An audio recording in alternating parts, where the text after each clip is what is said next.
Hey there, YouTubers. Sorry it's taking me a little while to get to another tutorial here, but I'm back and let's go ahead and get started. Went ahead and got a few things ready here. What we're going to do is door tutorials this time around. Like I said, if you guys have any recommendations on what you're working on, then just leave a comment below and I'll do my best to get to your comments. So the doors we're going to be working with today are going to be just 3 of them.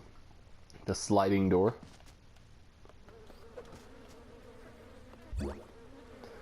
the swinging door,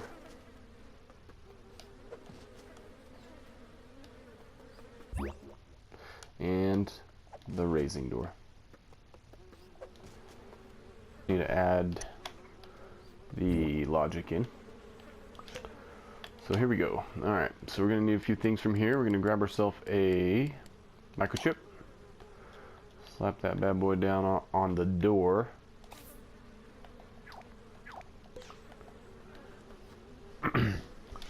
So when you're making this, basically it's just a rectangle, and then you just make a smaller rectangle, cut a piece out, and drop another piece in. And you want to set it so this one will be able to move freely from front to back, separate from this guy. And then right now it's set to static. If you see here, that's set to static. So if I set that to dynamic, if it wasn't paused, it would fall right now from its position that it's floating in. So we'll just go into dampering on our anti-gravity control, turn that up to 100, and that will basically make it fluid. But it will make it weightless to where it won't fall or be able to be moved other than by an action. So we'll go in here, we'll go up to sensors. I'm going to grab sensor. I'm going to put one here and one here. And then we'll grab the rest of our logic out. So from here, we will need a NOT gate.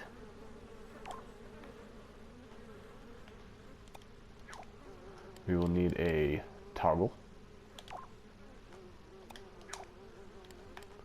an XOR gate,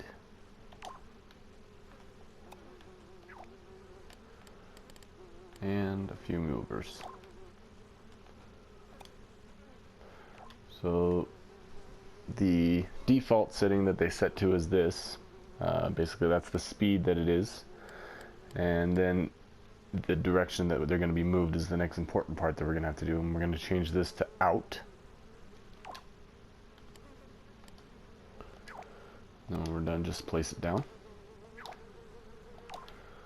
Now let's take the wiring from our grab sensors, plug them into our OR gate. We're going to plug our XOR gate into our toggle into our NOT gate, and then from our NOT gate we want to go to move in, I think was on the top, move out, it's the one on the bottom. So now, so pause that. I'll move them. If it doesn't work, just scoot it forward and then hit it again.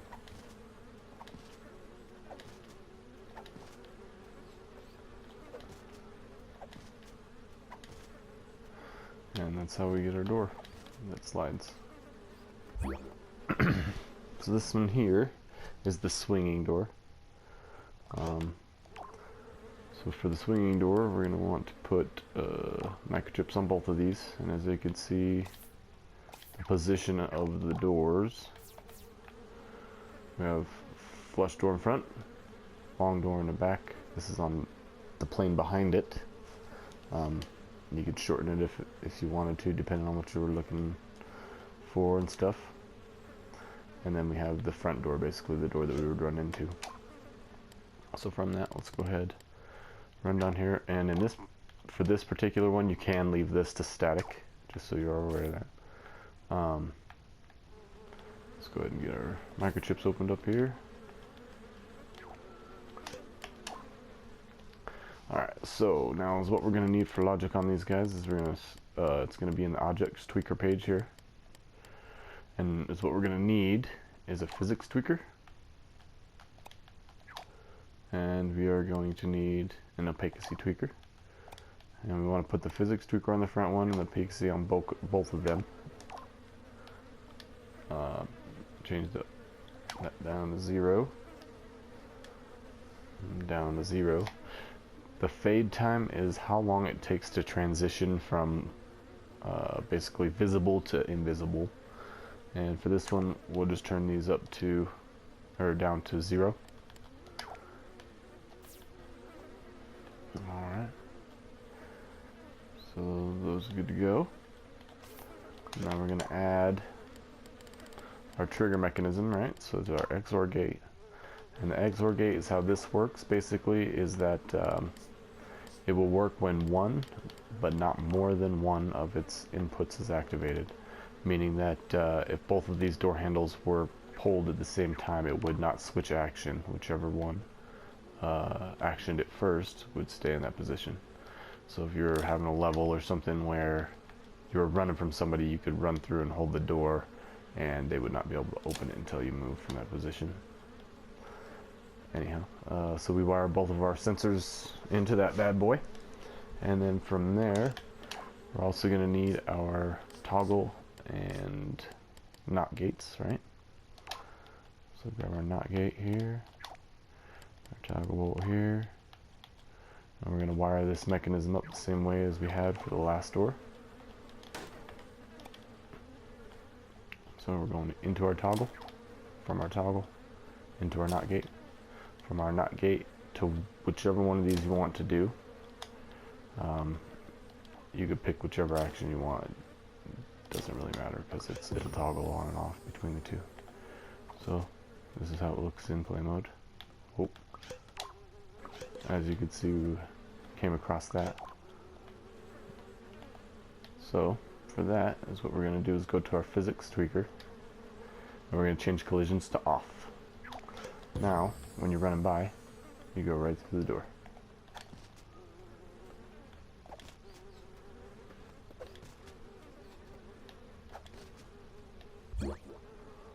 Alright. And for the last door here, this is the raising door. We're going to go into connectors. We're going to grab ourselves a piston. This is basically the same setup for the first sliding door. You just raise the top half, cut the bottom out, and drop it down. Hook your piston up center and center. As center as you can get them. This part can be a little difficult sometimes.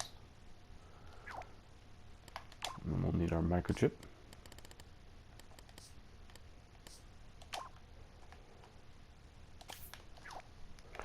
Play mode on again there. Let me get rid of that real quick.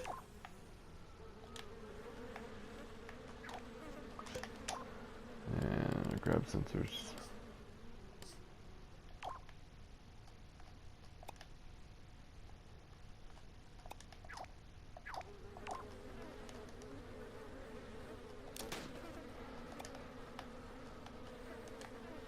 So as you can see, doors are pretty easy. The mechanisms are pretty similar for the starting of all of them, right? So I'm just kind of, obviously you guys seen this already 3 times, so I'm just hustling this up a little bit here, getting to some parts here. This one, actually we need a toggle in place of both of those on this one. We'll use the second half off of the stats on the piston. So we're going to take the piston, minimum to 0. I mean, if you wanted to, you could go to 1. The time is basically how fast that you want it to go.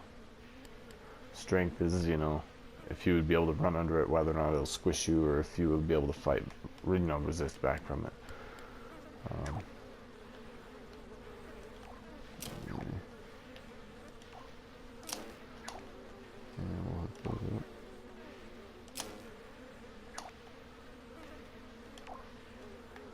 Hook into our piston. So now if we push it, it's going to cycle. Alright, cycle off. So in order to change that, is how we do that is we go into here, we go to input action, we will change input action forward and backward. It allows us to move the door. Alright, per action. Alright, well there you have it, you guys. You know, just been playing around with these things. If you guys are interested in anything, feel free to put a comment down below. Go ahead and feel free to like and subscribe if you guys would like. If you guys have anything you'd like me to work on, go ahead and feel free to leave that too, and do my best to get back to your guys' stuff. Other than that, thanks for watching.